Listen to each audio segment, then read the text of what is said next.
waiting for all the platforms to accept the pre-show. Remember Bluebird? That building's gone, isn't it, too? If you got your birthday cake from Bluebird Bakery, you were Special. extra special. Extra special. I also remember, actually down the street from Maria's was Brzezinski's. Brzezinski's, right? That's how you pronounce it? That was their satellite location. They were On Forest. They were on Stanislaus and Rother. Does anybody have a phone that they can check to make sure the audio is going through? Frank, do you check? My phone is in the car. Okay. I leave it because I'm afraid. Terry, do you know how to check the audio? No, I don't. Should I just give it to Frank? I mean, Maybe he could figure it out. Frank, I don't know how to do it. Let me know if you check it and if there's an audio playing.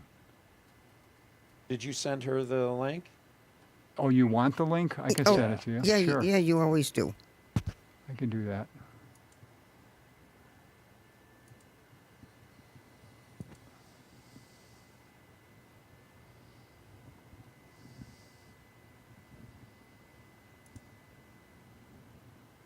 Copy link. So I send it to Terry? Is it- Yes. Okay.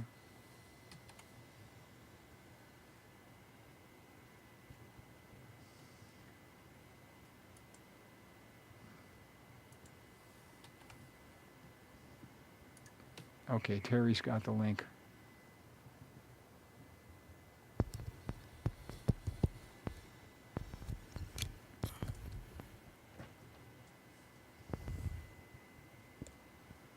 Can anyone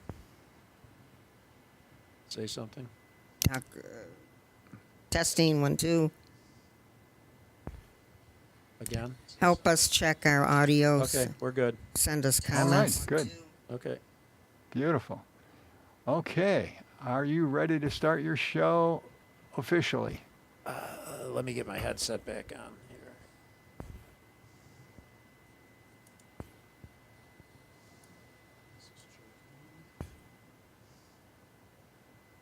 You sent me the link? Yes, I It's did. in your email or your text.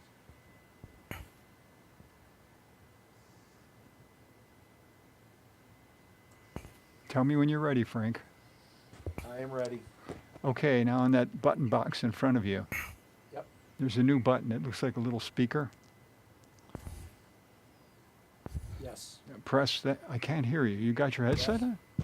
Yes. Okay, I'll turn you up. Okay, hit the little speaker. Okay. Okay, very good.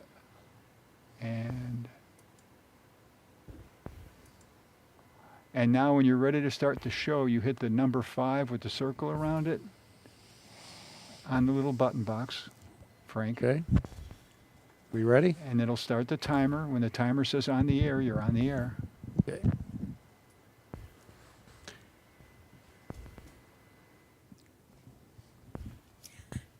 Hi, everybody, and welcome to Talk About Everything with Terry. We're so excited to be here again today, and, well, we hope you're enjoying the last few weeks of the summer, and you went to the Erie County Fair and all the other festivals that Buffalo's at. They're all wonderful, and they're all fun to go to. But tonight we have a special guest, but first of all, I want to turn it over to my co-host, Frank. Frank, you want to take it over from here and introduce our special guest? Sure. Today we are welcoming back for his second visit with us here, Eddy Dobosciewicz, airborne Eddy to millions of people across the country. Like to welcome you back, Eddy. It's good to be back. It is. It's always a pleasure to be in the company of such warm, gracious individuals like you can find here at the Home of the Future. Yes. Last time we spoke, we talked about, we jumped all around, and I know it was kind of tough on you because we hit you from every angle. We did. So we're going to try to do that again Okay, tonight, all if right. that's okay with you. So, Hit me with your best shot. okay. We touched on. Wait, before you hit me with your best shot, just tell me who the audience is here. Who are we talking to in in this program. Well, Richard, can you help us with that? Facebook, Yeah, All the people on YouTube, YouTube, yeah. all the people on Twitch. Twitch. And what kind of people are these people? Are they Wonderful people. well, best you know, people. I know the line. kind of people Frank hangs out with, so I'm wondering, you know, are these are these friendly people? It's the coolest, friendliest people you're ever going to meet. All right. Let So me look that up. So what are the demographics of the people yeah. who watch YouTube videos? Well, that's kind of that's a pretty broad question. Who watch YouTube videos? I mean, that's everyone that watches YouTube. That's everybody. Well, is it everybody? I think, let's see here. Well, let's There try might and be a let's certain try and age be a group. little more vague. 54% male, Okay. 47% female. Okay. That's an extra percent. I think, Young to there. middle-aged adults are the largest share. All right. Let's see, what else would you want to find Are out? they local? Do we know? Are they? What part of the world are these people from? Potentially anywhere in the world where they understand English. Do we have any people from Yugoslavia? That's a good question. Just, It doesn't know. give you that data about your viewers unless Right. you pay for it. oh, Get out the everybody! money. Everybody wants Yeah. a piece of the action. Yeah. Get out the money. Just So- let me wet my beak a little. What's the joke from when we were kids? Yugoslavia, Migoslavia. Remember Yes, that one? yes. I So never heard did that joke. If Yugoslavia, That's a good Migoslavia. one. That's a good one. Where do they go? Well, Forgot about that one. well, I had a few more questions to ask you about your magic tricks and how Magic you got tricks. into magic and what. When did you decide that you thought you could actually become a magician? Magic. Magic is always a cool. And don't you love magic? As a kid, I was fascinated by it. I don't know. When I was a kid, magic seemed to be. Maybe it was just me. Maybe I was drawn into it, but it seems to me it was on television a lot. You always saw magicians. You know, the Ed Sullivan Show, any variety show, Red Skelton, Dean Martin, they all had magicians. Ed Sullivan in particular, I remember, because he had them all the time. Ventriloquists, plate spinners. Where are the plate spinners? Remember those? We- Oh, yeah. Oh my I God. mean, come on. If you Or the can get bottle flippers. Yeah. if you can get plate spinners and the guys flipping the wooden- pins, the wooden pins. right, and have a little poodle jump through hoops while you're doing that, you got a freaking show there, brother. Are you kidding me? Right. Let's go. Line them up right there. $5 a head. Well, you have to also understand that 3/4 of the people that are watching this right now don't know what you're talking about, but we all saw that as kids. Right. A I know plate I did. spinner. Right. For those of you that don't understand that, there was like some kind of a thin pole with a plate on it, Right. and they would start spinning it and get it like a frisbee going Yeah. on top of there. And then they they would would run balance in it, every right. direction, and then they would. Yeah. Google it if you don't know. Yeah, Google definitely it. check out the plate spinners. I remember those people on the Ed Sullivan Ed show. Sullivan Show had all the time, you know, but there were And they were juggling, and there Dean were, Martin had a variety show. Yeah. Jackie Gleason had a variety show. I mean, a lot of singers and dancers, you know, primarily. those I think, shows were and priceless. comedy skits. So in any event, magic was always something that I mean, ever since I was a little kid, I was just fascinated with it, and I just dabbled in it. You know, as a 9-year-old, 10-year-old kid, whatever. I'd go to the magic shops. We used to have magic shops in town. There's a great one in downtown Buffalo, Gene Gordon's House of Hocus Pocus, and then moved over to Hurdle Avenue. And as a kid, we'd go there on Saturdays, and you buy, you know, basic stuff. You know, a lot of gags, novelty things. The gum that you pull the stick of gum out and it snaps on your finger. You know, a fake ice cube, a plastic ice cube with a fly in the middle of it. You know, Right. actually, my mother loved that. She loved that gag. You know, whoopee cushions, things of that nature. But I gravitated towards, you know, I wanted to learn the real stuff, you know. So I became friends with the owners of these places, and then, so I went to the Forks Hotel once. Oh. That was really the turning point. I think I was 17, maybe 18. I mean, by then I had some rudimentary ability, you know, basic card tricks, basic coin tricks. But I went to this wedding at the Forks Hotel.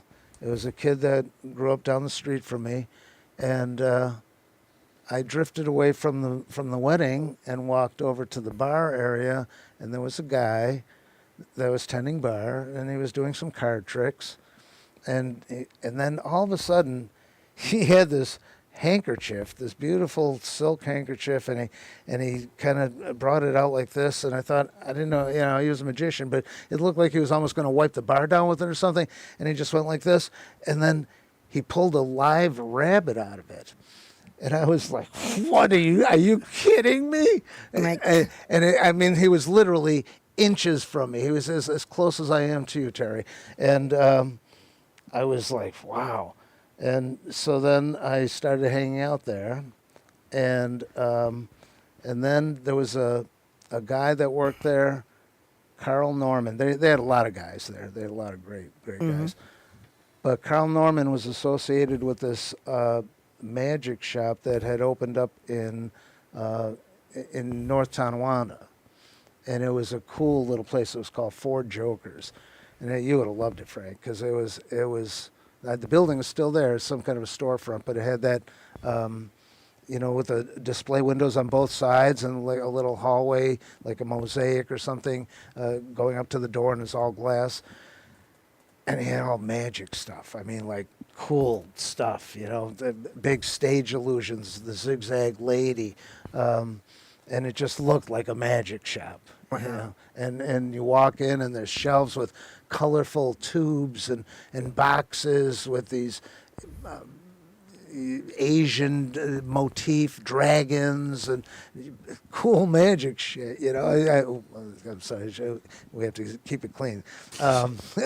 So I started hanging out there a lot. And Carl Norman taught me a lot. He was a guy who was at the Forks a lot with Eddie Fector, and Eddie Fector started that. That's another cool story there. And so I became a magician. I started doing stuff, and then I eventually had enough of a repertoire that I started doing like kids parties and you know, private cocktail parties and stuff, and I was doing a cocktail party in Canada at Crescent Beach, and there were like 4 or 5 guys that got together and rented this really cool house for the summer, and they were having a party, and they wanted me to entertain, so I said okay. You know, they paid me whatever. I thought they were quite generous, quite honestly. These were all affluent, young, you know, professional guys. And at that party, there was a reporter for the ABC affiliate in Buffalo. What was his name now? I want to say it was Henry Simon, but it wasn't. It'll come to me. Anyway, he was at this party as a guest, and he was fascinated. I blew his mind. And he wanted to know, you know, more about me and what I did. And I told him I was a disc jockey at a nightclub, and I did magic like in between songs. People would come up to me and I would they'd request a song, but I'd have to show them a magic trick. And so it allowed me to practice on people, and it kind of gave me something to do while I'm standing there and the record's playing, and I got 3 or 4 minutes to pick out another one, and so he was fascinated with that. So this was a place on Elmwood called Cole's. They had fired me. So in between there's this conversation, and when what I'll tell you at the end of the story here is that they fired me from Cole's. But I told this guy this whole story. Here's this comedy DJ or a magician DJ, kind of musical magical madness. So the guy calls me up like 2 weeks later, and he said, I'd like to do a story about you. I said, well, listen, when are you working? I said, let me get back to you. So I had a tremendous following at that time at this club, and when they let me go, and they let me go because I kind of did some things I shouldn't have done while I was working, but nevertheless, they wanted to hire me back. And only because a whole bunch of people boycotted the business for like 2 weeks. Honest to God, and so they hired me back, and then they had this big welcome back party, and that afternoon is when we taped this thing. We came in the afternoon. He came by with a videographer, and actually was it on film back then? It was early days of videotape. I'm pretty sure, but nevertheless, they have this huge sign, "Welcome back, Airborne Eddy." It was a big deal, and that afternoon we taped this thing, and one of the things that we did was I went downstairs, and there were some people sitting at a table eating or something, and I did a card trick for them, and I pulled out a handkerchief, and then I pulled a dove out of the handkerchief, and the dove flew away and landed on, they have these rafters. They still do. And Yep. so that dove, and we couldn't get it down. It literally, we had to get a ladder. It took like an hour to get the thing. And you did get it down. Eventually we did. But but anyway, the story airs at 6 o'clock that day. And then at 11 o'clock, again, they repeat the story. And then again the next morning. They used to have an early morning broadcast. And they just repeated last night's 11 o'clock news. And so I got a taste of, at the same time, that was like the first time that I had capitalized on magic to promote myself and get some notoriety out of it. And it worked out pretty good. And so I kind of stuck with it after that for quite a while. And then eventually I moved out to Los Angeles and got a full-time gig at a place called Merlin McFly's, which is still there in Santa Monica, and the theme of that place was magic. And so they would have wandering magicians. So you'd walk around from table to table or behind the bar, and, you want to say a coin trick, and you do stuff. The Magic Castle, I used to go there a lot in Hollywood, and so that's how. Okay. Now, Richard, could you do me a favor and put that sign back up of the Forks? Now, Eddy's really into numbers, and I want Eddy to look at the numbers that are on this sign and tell you what's the first thing that pops in your head.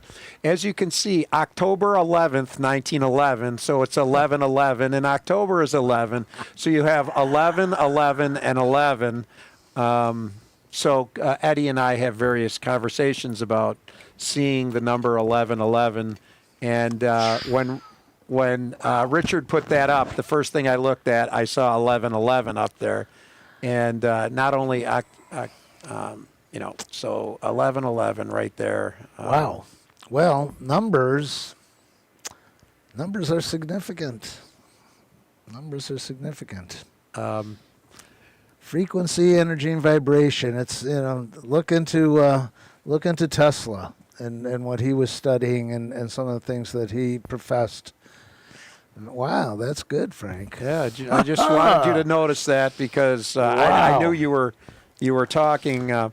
Now So that wait, that was Forks Hotel. For people not in the know here, who maybe aren't from Western New York or weren't around back then, the Forks Hotel was a really, really cool place that was a stagecoach stop originally. I mean, it dates back. Broadway used to be, I believe, called Batavia, and it was a big. That was a stop. In any event, Eddie Fector was a guy who started it when he came back from the service. I don't know if he was in World War II. I can't remember what years he was in the service, but when he was done with his service in, I believe it was the Army, he bought the Forks Hotel, and it turned into a haven for magicians. Because he was a world-renowned close-up magician. Where was it located, Eddie? Broadway and Union, right at the. I think there's like a bank or a credit union or something there because it burnt down. Yes. The building burnt down well after Eddie passed on. Some other people took it over, and whatever. Unfortunately, but it was a cool place. And to this day, there is this Eddie here? That's Eddie Fector right there. Look at him. Yep. Look at him. He had hands that were like hams. They were big. Look at the size of that guy's he's arms. a big guy, Yeah. but you should see what he could. Oh my God, the things he could do with cards and coins, and he was great. Eddie Fector. Before I tell you, Eddie Fector, when he was his father built a tavern across the street from. What is now the Delavan, or what was the Delavan Chevy? What did they produce? Axle Axles. Axles.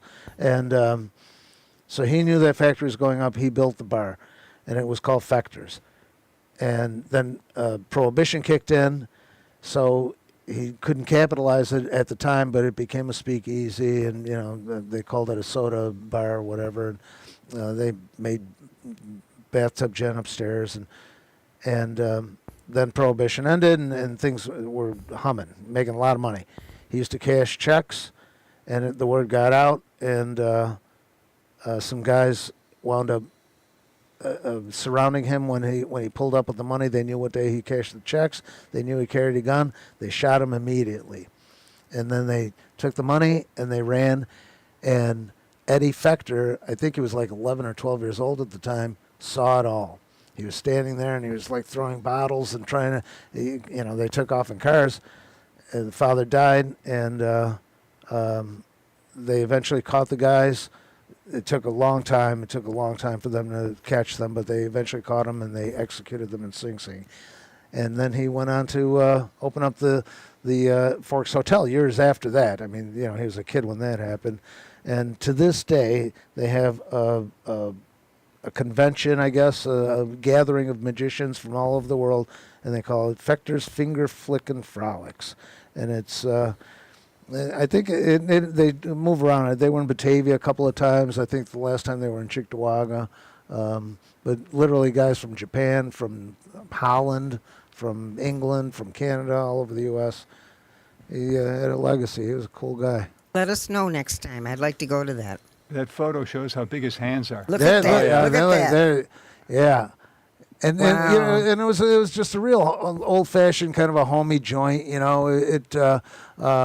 They had fish fries, and and they had magicians that just walked around from table to table and behind the bar, and I remember and you that. saw cool tricks. So Now, when did you transition from Eddie the magician to Airborne Eddie the comedian? Where did the Airborne Eddie thing come from? Did you give yourself the nickname or someone else? Can we not use the word transition? Okay. I don't want Come from, listen, it's come from, or it's such a controversial term. It was no one could pronounce my last name. That's how really. I was working at a bar, and it was I think the Olympics were happening that year, that summer. Yeah, they were, and there was a guy Eddie Hennessy. He's still around. He moved back he was down in Florida for a long time. He came back. He was a bartender at Good Bar, which was on Elmwood.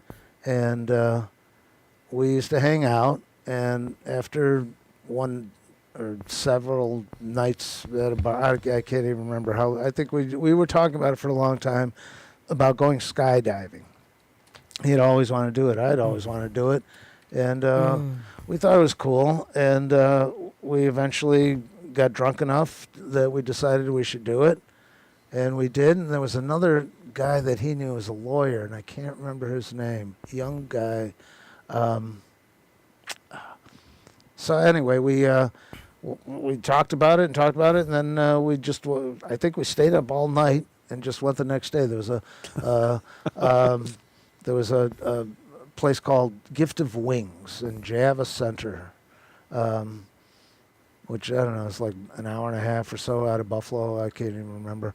And we took a course of some sort. They taught us what to do and what not to do. We did it, and it was great. And then we started going more and more. That summer we were going, and people all thought we were crazy. You're jumping out of a perfectly good plane. Why in the world would you do that? And, it's, Is it that exciting? I mean, people say it's a form of excitement. Yeah.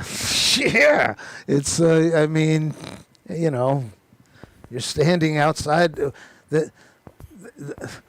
When I did it back then, I don't know if they still do it now. They may do it differently, but they were like small planes, and you had to walk out of the plane, basically grab like a brace that was underneath the wing, and step out on a step, and literally step all the way out, and then you just let go as the plane flies away.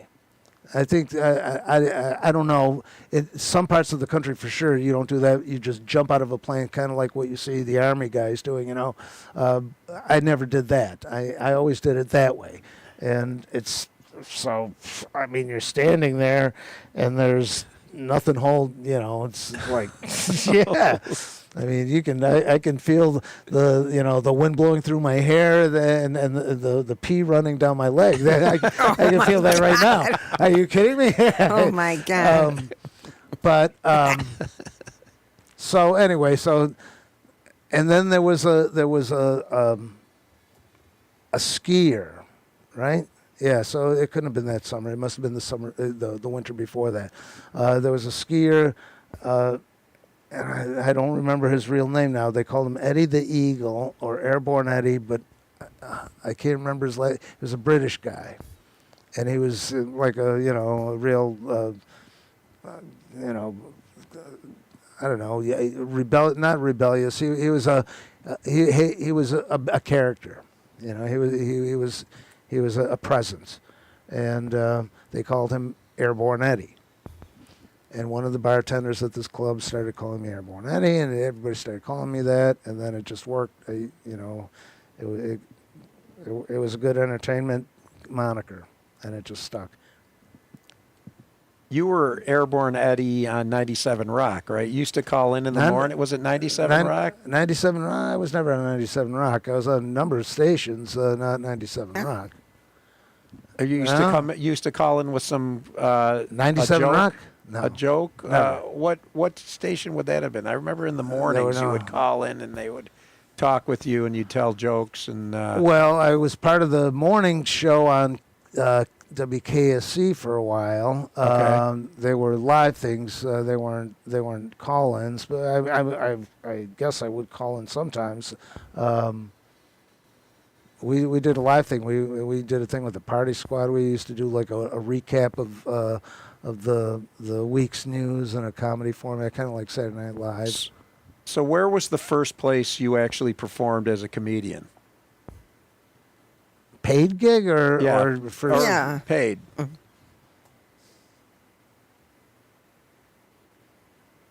I guess the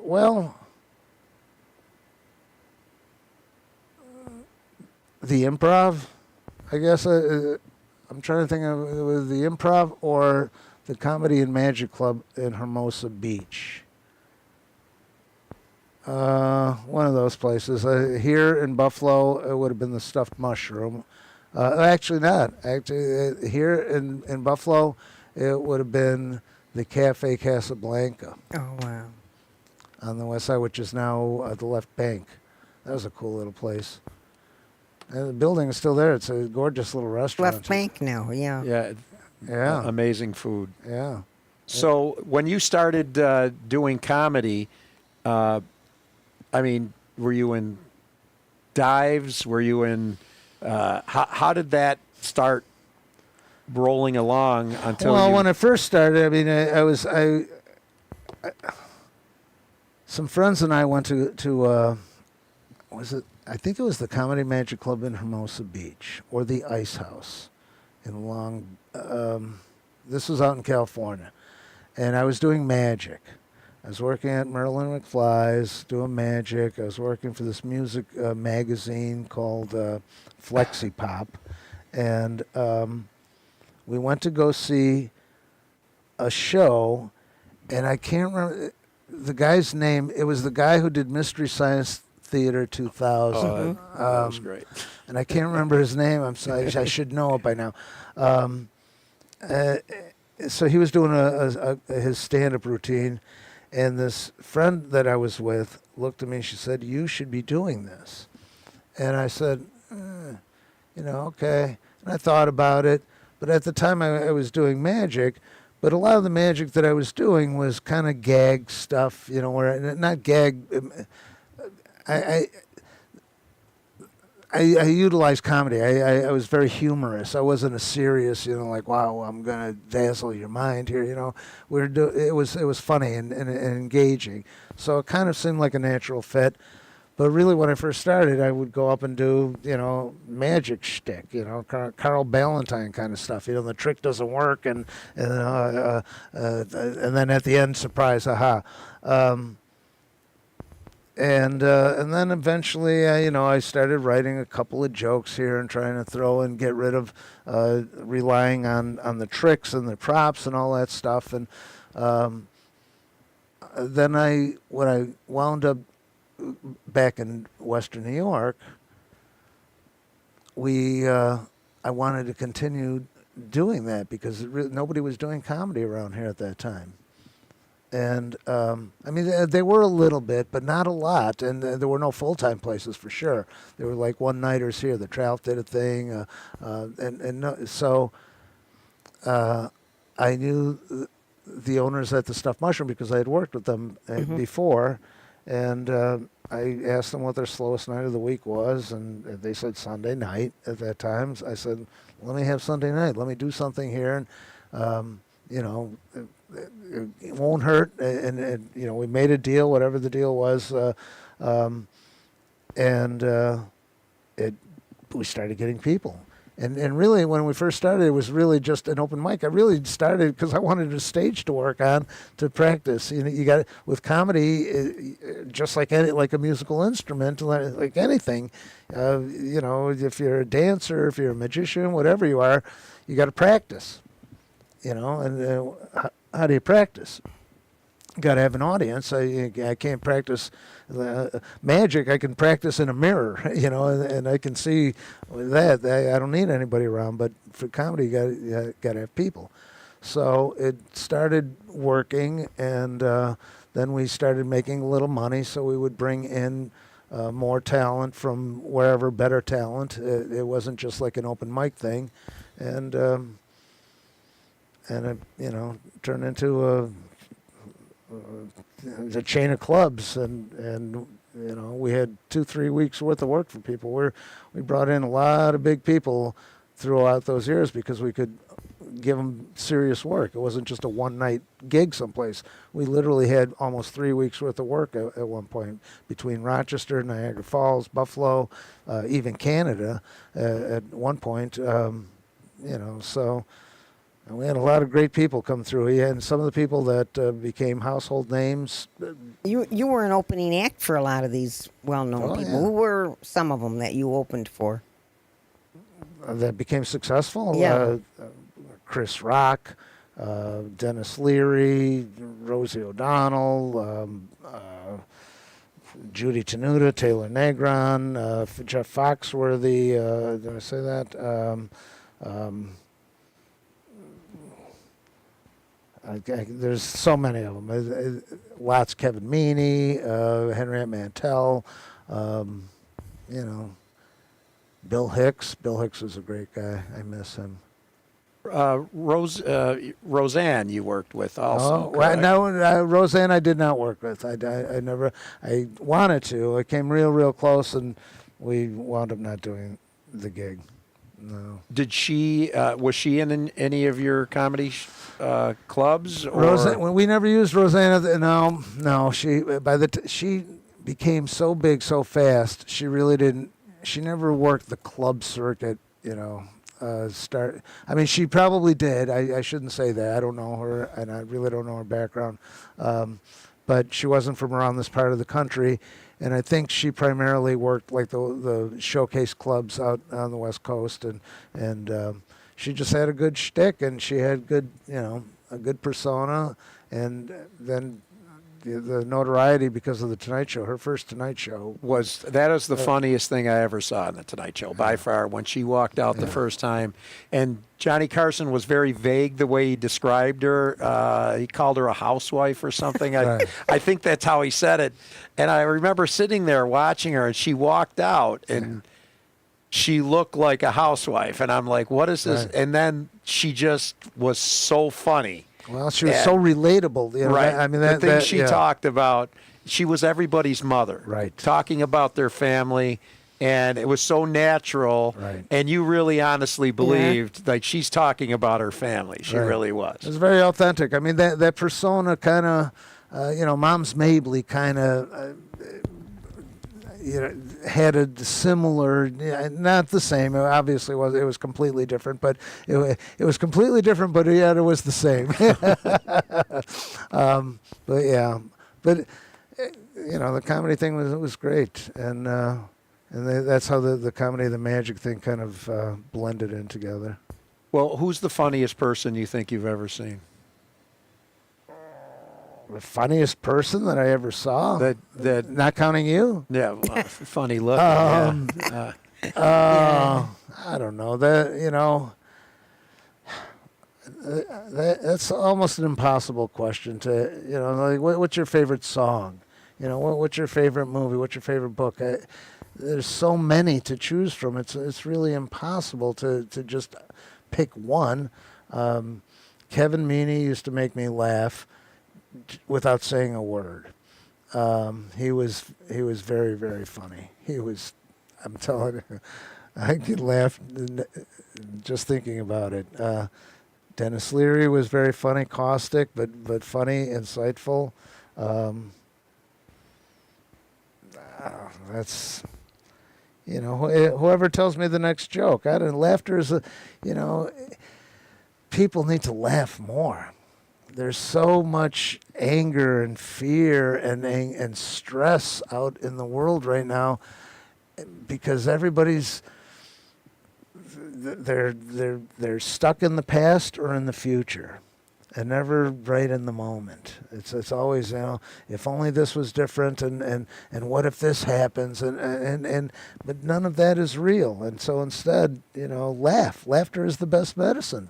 Unless you're diabetic, then insulin is probably better, but I'm not a doctor, so I can't say that. Isn't all comedy rooted in real life? I believe, there's an element of truth. That's what makes it, yes, without question. I mean, there's all different kinds of formulas for comedy. You could have analogies, you could have opposites, lists of things, the lists of three, but there has to be some element of truth to it. It has to be relatable. We have to be. It's not just comedy. Everything it has to be relatable in order to resonate with someone, or because without it, it's not authentic. And if it's not authentic, people see through it, even if they don't visibly. You sense it. You sense it, I think. Well, Serious do you have- answers. do you have it? Wow, I thought we were supposed to be laughing at this part. Of the, so you did a lot of performing at Melody Fair. Do you have any Melody Fair stories? Who did you Wow. open for at Melody Fair? I remember going to see Stephen Wright at Melody Fair, and I don't know. Somehow I ended up there with my mother. And that was really great. He's just so dry in the way he delivered, and he was hilarious. Now, I'm gonna contrast that with my mother loved Howie Mandel, and Really? she wanted to go see him because she watched him on St. Elsewhere. So I bought her for her. I think it was her 50th birthday. I believe it was her 50th birthday. And he was at Kleinhans. So I bring my mom to Kleinhans to see Howie Mandel. And the stuff he was saying was so bad and so embarrassing. So I'm sitting there with my mom, and she goes, Really? all right, Frankie, we can act like he's not saying this and not laugh, or we can just start laughing. So I said, Ma, I think we got to start laughing. So we started laughing. So then I told her the next time I would take her to see a comedian that it would be, PG rated at most. So we went to see Stephen Wright, and I thought he was absolutely hilarious. Yeah. And it was more PG rated than Howie Mandel, but my mom always she loved to laugh, and she would watch the comedians. My father was more he didn't think everybody was funny, but my mom loved to laugh, like you said. And I can remember watching The Tonight Show. I can remember watching Ed Sullivan. And my mom was always laughing at everything. And my dad would laugh at about 20% of what they said. That guy's not really that funny, that. But my mom loved to laugh. So Guys have to do that sometimes. I can't really let myself, show my real emotion here. I gotta be man. yeah, but Howie Mandel, I could not believe it. Yeah, it was so. Yeah, Melody Fair was a great little venue. I thought, before my time, it was a real destination. They used to have huge names, and it was a big night on the town to go was. to Melody Fair. Go to dinner, go to Melody Fair. Right, It was an evening out. An evening out in the warmer weather. It was back. It was kind of a beautiful place. It looked cool. It was a destination. You were going there, and it was a unique looking structure, and it was legendary because it had been around for decades, and they had so many big names. I mean, do you think that would work again if someone built another one of those, or is that time past? Like I saw a poster for sale recently on Marketplace, and it was like a 2-week period in August, and it was Liberace, Tom Jones, Paul Anka. Who else was it? Sonny and Cher. Right. Sonny and Cher at a Melody little Fair. place in North Tonawanda, and Perry Como. Right. Wow. And in like 2 weeks, and think about those types of people that could do everything, and they were the people that also, a lot of them had those variety shows where they could sing, dance, comedy. Going to my aunt's house to watch Sonny and Cher, the Sonny and Cher show, when they were looking at each other and everybody was laughing, and it was just, I just don't see that now on TV. I don't see, the Perry Como Christmas show, where my parents talked about that all year long, waiting for Perry Como's Andy Williams. Oh, I Andy loved Williams Andy was there Williams' too that Christmas week. show. I was like, there were 10 people there, or 10 acts there in a 2.5 week period, and every one of them was a star, an amazingly talented person. And it just, Entertainment has changed, Frank. Entertainment has changed. Society has changed, and not for the better, in my opinion, at this stage of the game. The future, I think, the future looks bright, but right now, it's hit rock bottom. It's things are not musical anymore. There are still very talented people out there. There's extremely talented people out there, but they're not being promoted. The mediums have changed. The entire media landscape everything's different. We have the internet now. This It's a never lot tougher existed. to get involved. And it was the money is made differently now than it was before, and people have been conditioned to appreciate. I don't even know if that's the right word, because I don't know if that's the right word, but to consume. Let's say they've been conditioned to consume a different type of entertainment, and there's no top 40. I mean, listen to top 40 radio now. It all sounds the same. It's all electronic, or it's just spoken word with some music in the back, and it's not musical. It's not as musical as it used to be. Can it work? I don't know. That's I think there are the costs of producing some types of entertainment like that are astronomical these days, and to bring in bands or performers, you can't.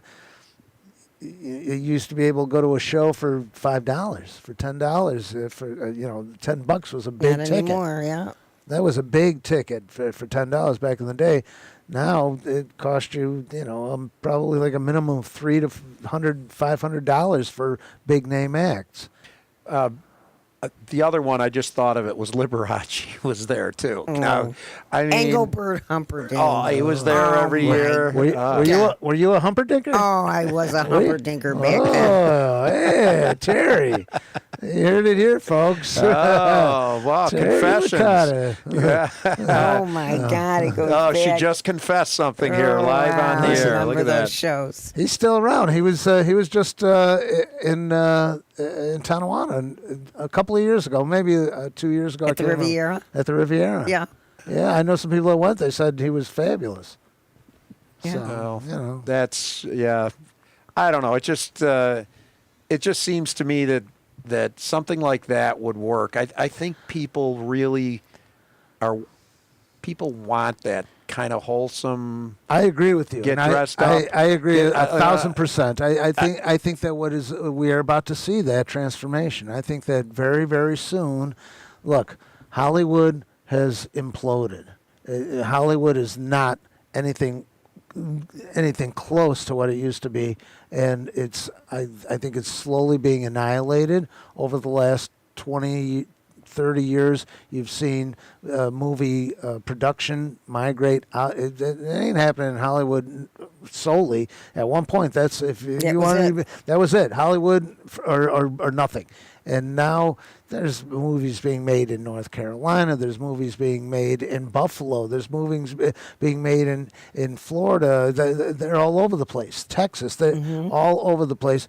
And I think that the market speaks for itself. Also, I mean, we've seen what the destruction of the dissolution of the Miramax organization, and all the scandals and the truth coming out about the underbelly of that beast, and people have had it, I think, and they're yearning, they're starving for what Frank said, the wholesomeness, the feel good. I don't want to go, to the theater and see something that's going to cause more anxiety and strife and grief, and there's enough of that in the real world. We want to go and escape for a little while, and we want to just be entertained. Preached to. You don't want to be preached to when you go to a movie. You don't want to be preached to when you watch a television show.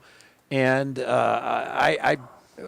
Terry and I went on Saturday and listened to a couple of speakers, and one of the speakers in particular said that he said the same thing, that everything's moving away from L.A. Right. It's going to Atlanta. It's going to Chicago.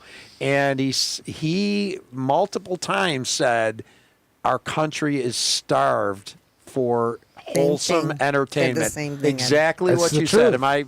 And I'm paraphrasing That's it, but right. that's what he said. And he said they're looking for, we don't, it's not, we can't have slasher movies. Right. We can't have, mafia murder movies and things like that. He said he said everything is changing. Everything is changing, and I went too agree. far. Right. You go too far in one direction, you're going to have a boomerang effect. It'll snap back, and that I think Right. people have had it because look, the world is crazy. The world is insane, and everybody is afraid. Everybody's walking around. They're terrified of everything, of each other. Wear a mask, Yes. stay 6 feet apart. Yes. The cops are going to pull me over. The IRS is going to get me. It's like they're going to shut off my utilities. Am I going to have enough to? So how will I feed the kids? The whole thing. I got to get up at 7 o'clock in the morning. I got to go to work, punch the clock. Everybody's freaking out about everything. And, at some point, we need to have a break from that. If nothing else. I mean, I think all that's all going to go away very, very soon, and it's going to be a much better existence for the planet. But in the meantime, we have to go, you have to get from point A to point B, and, there's stuff in Hope between. you're right. Yeah, I hope you're right. Well, I wanted to mention one other thing from your career, which is you can see there's no flow to this again. We're jumping all over the place, but I'd like to hear and have you tell us about your experiences working at Record Theater on Just Main gonna Street. say that. Yes. Okay. That to me as a kid, I remember riding my bike up there a few times to get a K-Tel record with 20 hits on there that I saw on Channel 29 during Lost in Space. And I know you worked there. I know you worked with Lenny Silver, the guy that owned all of the record theaters. And could you tell us a little bit about him, what kind of a character he was, and what it was like working at that record theater? And for those of you that haven't driven down Main Street lately, you should really drive by and see what they did with that building. Beautiful You wouldn't even job. believe What a it was the same. transformation. Like they restored it back to the way it was when it was, I believe it was a Ford dealership in the early 1930s. Whoever restored that building should get an award for restoration because that building is spectacular. You wouldn't even believe. And now they're working on Lenny's offices, which Correct. are across the street. Across And it's the Lafayette. same group of people doing that. I can't wait to see what that place looks like when they're done That with that, record too. theater was in such disarray for a long time. Oh, yeah. And it was so... it's horrible. It was, like, there's cool 1970s and there's just 1970s. It was ugly 1970s. And the fact that they found all that when they started pulling the front off that building was just amazing. When they first... It wasn't ugly at the time. Right. Yes. I know. When it turned into record theater, it was cool. It really was. And his offices were even cooler. His offices were like something out of a Mad Hell movie. I'm telling you, it was the plush shag carpeting on the walls, mirror. I mean, it was you want to In that building. You want to In that drink? building? It was the one that Frank said that they're Across working the on now. street, It's yeah. across the street, across Lafayette, on the same side of Maine.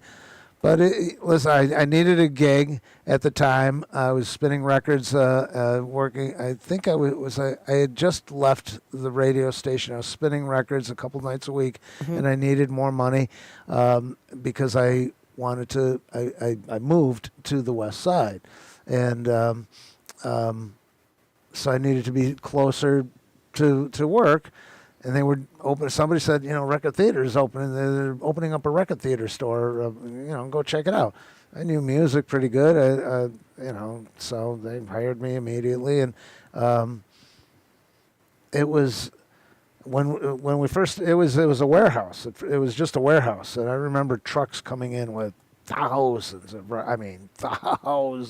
records, and we would sit like in a circle and take the records, and this is blues, this is gospel, soul, Wow. and just create piles, and then eventually get them by artists, and creating the bins and putting them in. So we built the store from a garage, and it was cool. Lenny was a showman. He was, he knew how to sell stuff, man. He was good at what he did, and he made it. Everyone, because that neighborhood really wasn't that good when they were opening. That was in what, 76, 76? No, 77. Yes, So, probably no, it was 77. 76. I'm sorry, November of 76. I'm trying to think when the blizzard of 77 was. I was working there at the time, so. Oh, during But the that, but blizzard. that, happened, January but, that happened, 28th. but that happened in Yeah, January. January That happened in January. 28th. So whatever. was it right? Right, so it must have been 76. Yeah. So, in any event, that's irrelevant. It was the place to be, and people would go there. I'm telling you, the amount of money people spent on records. I mean, that was like a weekly ritual for people. They go, every Thursday or every Friday or whatever. They would go in, what's the newest records, and look through the bins. You could listen to it, and we would have people come in. The Beach Boys. What was the teenage idol guy? Rex Smith. Rex Smith, he was a big draw. Engelbert Humperdinck, Engelbert came in, signed autographs. I have pictures of that. Little Feet, the Jackson Brothers. It was. We had a lot of events, a lot of cool events. People would come and put their handprints and their footprints, like Grauman's Chinese Theater. We had that in the front. It was a great place to work. It really was. It was exciting. And especially those first couple of years.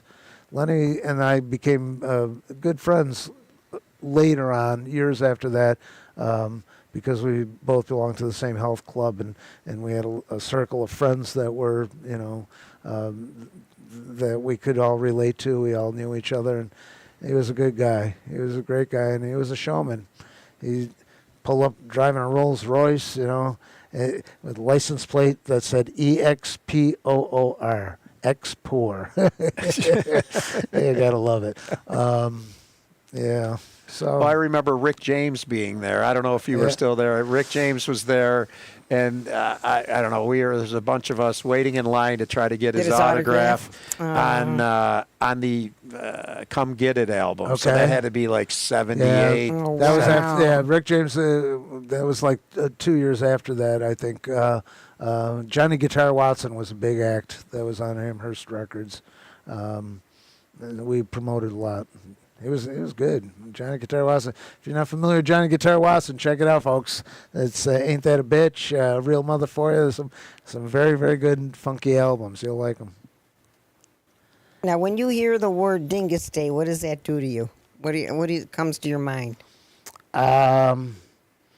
Dingus Day it's not a day. It's a state of mind, really. That's what it is. Dingus Day is a celebration that happens the day after Easter. It's an Eastern European thing. Poles primarily adopted it, but some attribute it to Eastern Germany.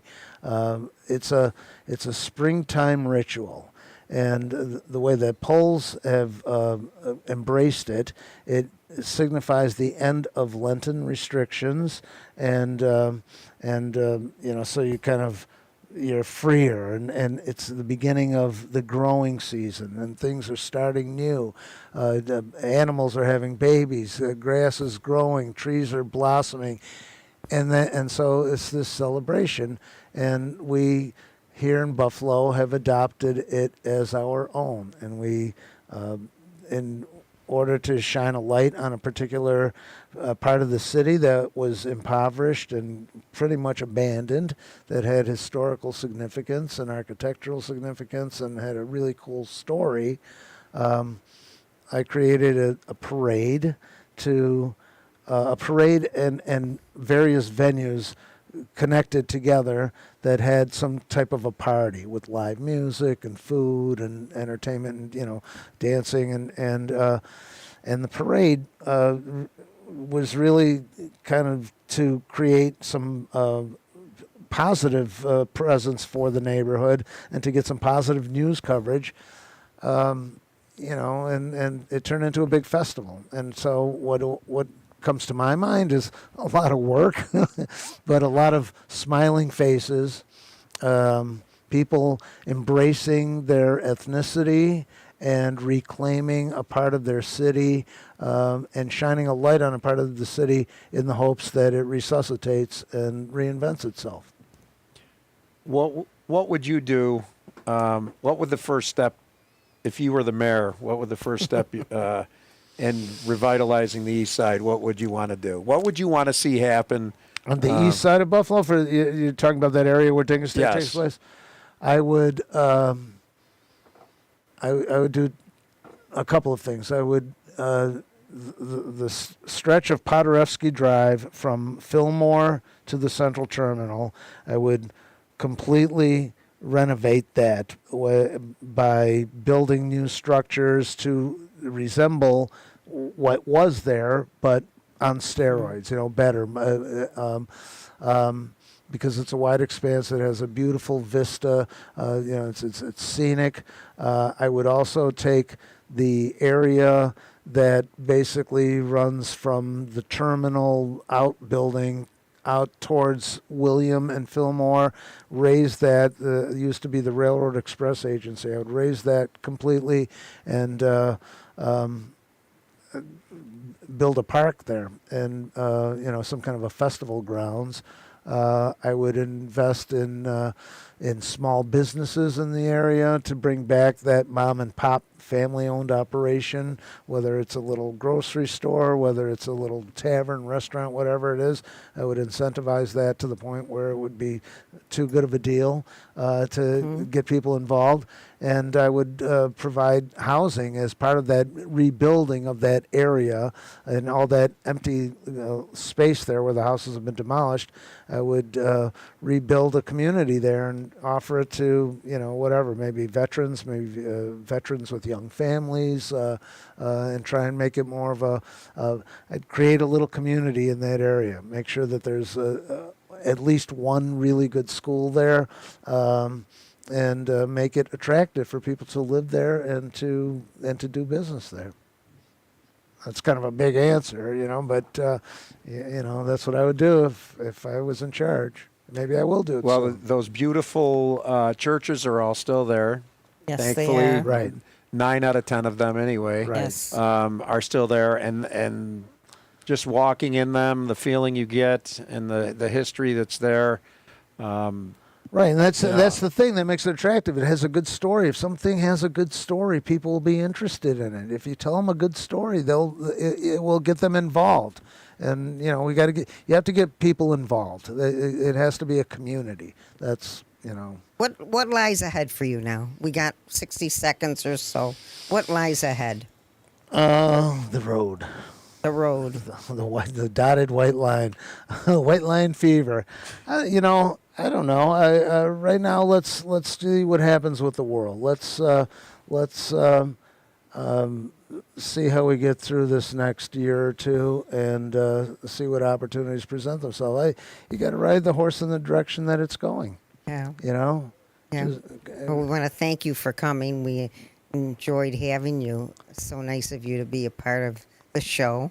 The pleasure And is all mine. thank you so much. It's always fun to be here at the home Thank- of the future. Of course, and thank you, Frank. And Frank, want to give our closing remark tonight? Well, I just want to thank you, Eddie, for coming out here. I know all the things you do. In case people haven't figured out by now, Eddie and I are very close friends. He's like a big brother to me, and I've learned a lot about the world since I've gotten to know him. And I Some just things want to he thank didn't you. want to Yeah, know. some things I didn't want to know, but I just want to thank you, Eddie. So, Bye, everybody. Thank you. Take Good care. night. See you guys. Stay well.